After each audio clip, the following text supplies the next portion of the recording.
Hello again, word lovers, and it's time for some Russian today.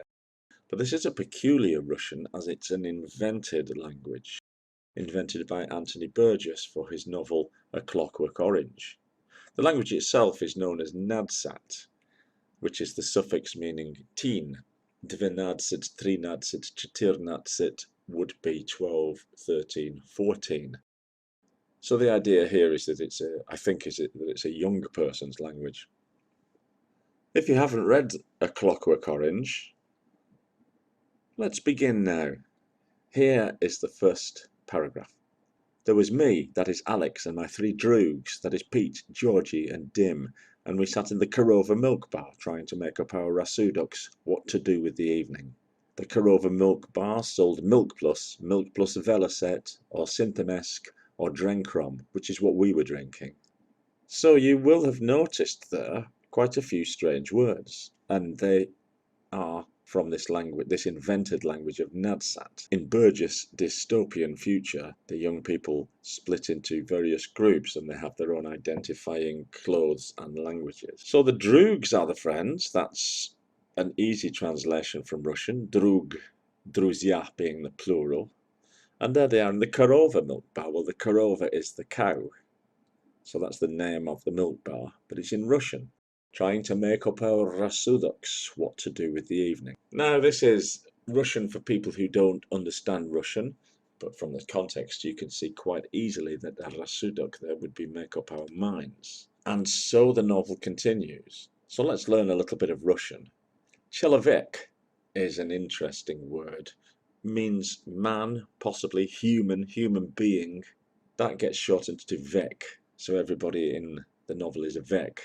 And if something's good, they will describe it as a horror show, which is an excellent little word game. Хорошо being the Russian word for good. And what do they like? What do they think is good? Well, they like to tolchok people on the Gulliver, which is to hit people on the head.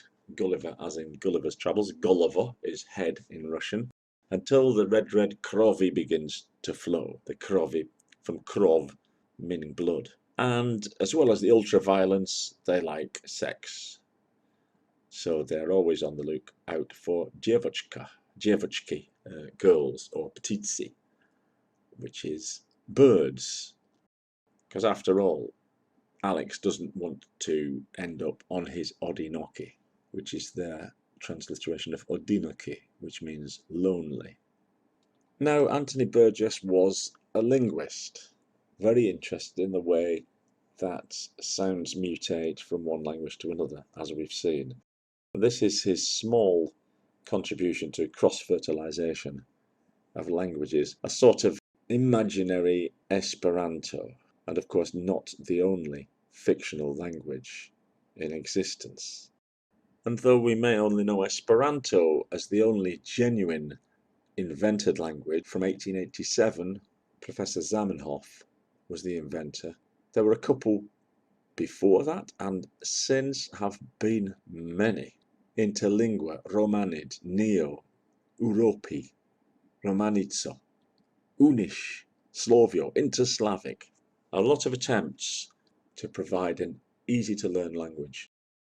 Basic English was invented in 1925 by Charles K. Ogden with the idea of limiting English to very, very common use words so that people can learn it more easily. Star Trek fans may know how to speak Klingon.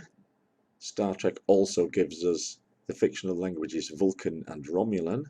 Avatar fans will have recognized the language Na'vi. And to return to works of literature, 1984 by Orwell has the famous Newspeak, and even the rabbits of Watership Down have their own language called Lapine or Lapine. And even Tintin ventured to realms where strange invented languages were spoken, Sildavian and Bordurian. And in the world of music, Christian Vander of the French group Magma invented his own language, as did Igloo Ghost, complete with script and grammar. And if anybody wants to invent an entirely new language with new symbols, new grammar, new spellings, they should look to Edward Kelly, the assistant of alchemist John Dee, who invented the Enochian, who brought down from the skies the Enochian language, which is that which the angels speak. But you have to take your hat off to Edward Kelly. He invented the whole language and spelled it out for John Dee backwards. Not the only mystic to have invented a language either.